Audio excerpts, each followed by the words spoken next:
Hello friends, नमस्कार। स्वागत है आप सभी का एक बार फिर से आपके अपने यूट्यूब चैनल स्टडी सर्जी में। दोस्तों, आज मैं इस वीडियो में आपसे बात करने वाला हूं आखिरकार यूजीसी की गाइडलाइन के विरोध में एक और उच्च न्यायालय एक और हाई कोर्ट ने आगे कदम बढ़ा दिया है। तो फिलहाल अभी तक आपको बता दें, पंजाब यूनिवर्सिटी जैसा कि Punjab and Haryana high court थी और उसके बाद मुंबई हाई कोर्ट थी, और यहाँ पर आपको बता दें दिल्ली हाई कोर्ट के साथ साथ दिल्ली हाई कोर्ट के साथ साथ अब कर्नाटक हाई कोर्ट ने भी अपना रुख कर दिया है फाइनल ईयर के यूजीसी के एग्जाम को लेकर के। आप यहाँ पर देख पा रहे होंगे, कर्नाटक हाई कोर्ट ने 30 सितंबर तक अंतिम वर्ष की परीक्षा को अनिवार्य करने वाली यूजीसी के दिशा निर्देश को चुनौती देने वाली नोटिस को पूरी तरीके से चुनौती दी है।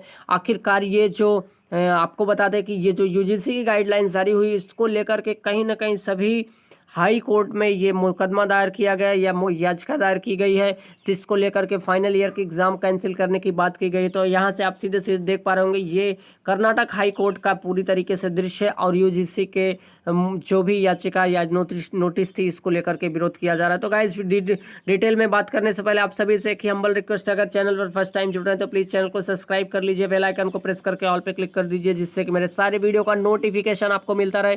यूजीसी की तरफ से जो भी लेटेस्ट अपडेट आती रहेगी, हम आपको अपने इस यूट्यूब चैनल के जरिए जी गाइस देते रहेंगे। फिलहाल आपको बता दें, कर्नाटक उच्च न्यायालय ने कोविड-19 महामारी के बीच इस साल के अंत तक विश्वविद्यालय की अंतिम वर्ष की परीक्षाओं के आयोजन को अनिवार्य करने वाले विश्वविद्यालय अनुदान आयोग यूजीसी के फैसले को यूजीसी के जैसा कि गाइडलाइन जो दिशा निर्देश थे को चुनौती देने वाली याचिका में नोटिस जारी किया है। हालांकि कर्नाटक उच्च न्यायालय भी शामिल हो चुका है। अब ऐसे में अगर बात करें तो ये चौथा उच्च न्यायालय है जो यूजीसी की गाइडलाइन का पूरी तरीके से विरोध कर रहा है। याचिकाकर्ता बेंगलुरु इंस्टीट्यूट ऑफ टेक्नोलॉजी के अंतिम वर्ष के इंजीनियर स्नातक है।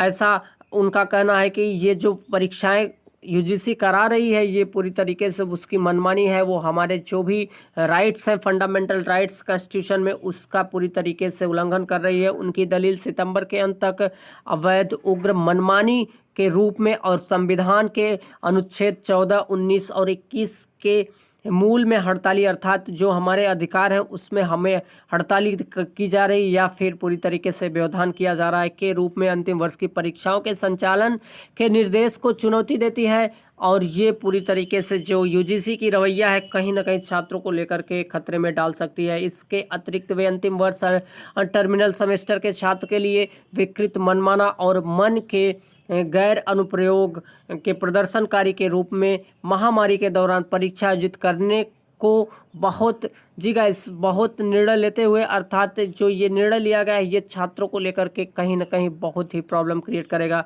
यह निर्णय छात्रों, कर्मचारियों और जनहित के लिए हानिकारक है। छात्र याचिकाकर्ता जी औसत है। तो कहने का मतलब, जो छात्रों, इंजीनियरिंग के छात्र के द्वारा जो नोटिस जारी की गई, जो याचिका दायर की गई है कर्नाटक हाई कोर्ट में, ये उसमें बात कही गई है कि हमारे जो फंडामेंटल राइट्स है उसका उल्लंघन किया जा रहा है। छात्रों के हित की रक्षा नहीं की जा रही, यहाँ कर्मचारियों के हित की रक्षा नहीं की जा रही है।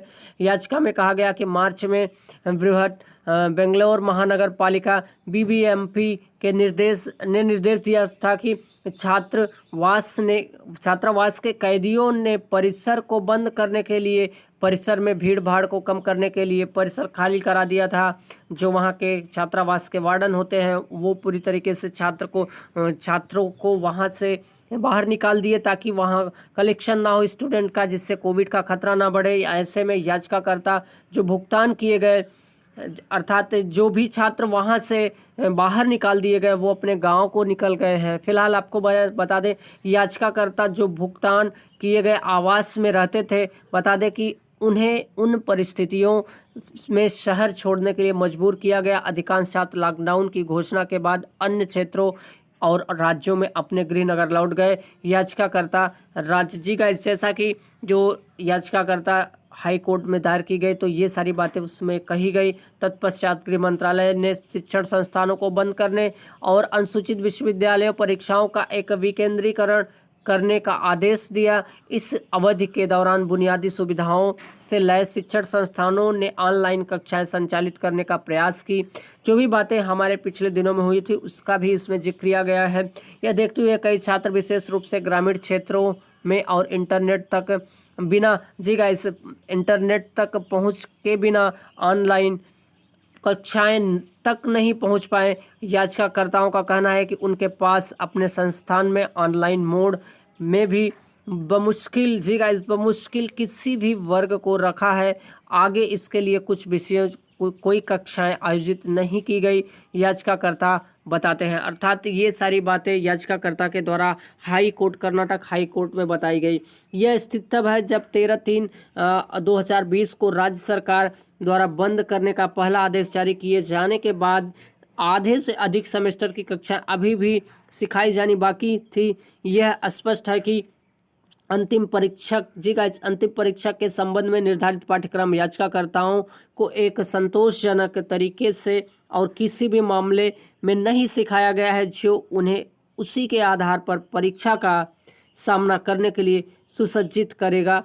ये याचिकाकर्ता के द्वारा कहा गया है राज्य के उच्चतम न्यायालय में। जी गाइस उच्चतम न्यायालय में जैसा कि इंजीनियरिंग के स्नातक के छात्र हैं उनके द्वारा ये सारी बातें दलील पेश की जा रही हैं। उच्चतम न्यायालय में यूजीसी ने अपने 6 जुलाई के दिशा निर्देश में सभी शैक्षणिक संस्थानों को निर्देश दिया कि वे अंतिम वर्ष की परीक्षा ऑफलाइन या ऑनलाइन दोनों विधियों से करा सकती हैं। परीक्षाओं को सितंबर अंत तक पूरा कराने का निर्देश दिया गया था। आपको बता दें कि इसके लिए याचिकाकर्ता प्रस्तुत करते हैं कि उनका शैक्षणिक संस्थान विश्वेश्वरैया प्रौद्योगिक विश्वविद्यालय BTU से संबंध जो शारीरिक परीक्षा द्वारा अंतिम रूप से अंतिम वर्ष की परीक्षाओं के संचालन को अधिसूचित करता है। इन फैसले को मनमाने ढंग से और गैर कानूनी रूप से निर्धारित किया गया। याचिका पर सुनवाई 10 अगस्त सोमवार को होने की उम्मीद है। आप सभी को जैसा कि मैं बता रहा हूं 10 अगस्त को इसकी फाइनल फैसला आएगा।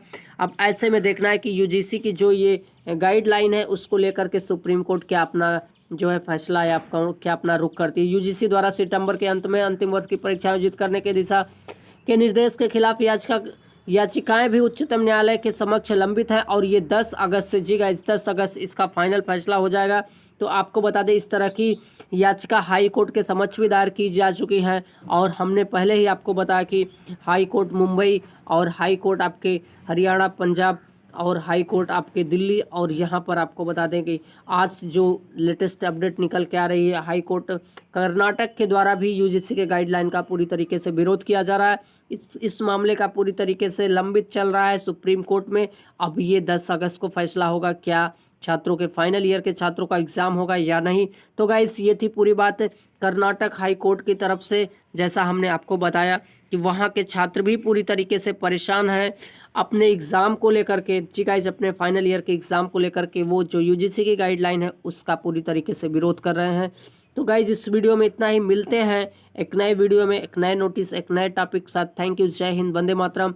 लास्ट तक वीडियो देखने के लिए आप सभी का तहे दिल से शुक्रिया। चलते चलते आप सभी से एक रिक्वेस्ट, अगर चैनल पर फर्स्ट टाइम जुड़ रहे हैं तो प्लीज़ चैनल को सब्सक्राइब कर ले, बेल आइकन को प्रेस करके ऑल पर क्लिक कर लें जिससे कि मेरे साथ आपको लेटेस्ट अपडेट यूनिवर्सिटी की या फिर यूजीसी की गाइडलाइन की मिलती रहे। तो थैंक यू गाइस लास्ट तक वीडियो देखने के लिए। जय हिंद, वंदे मातरम।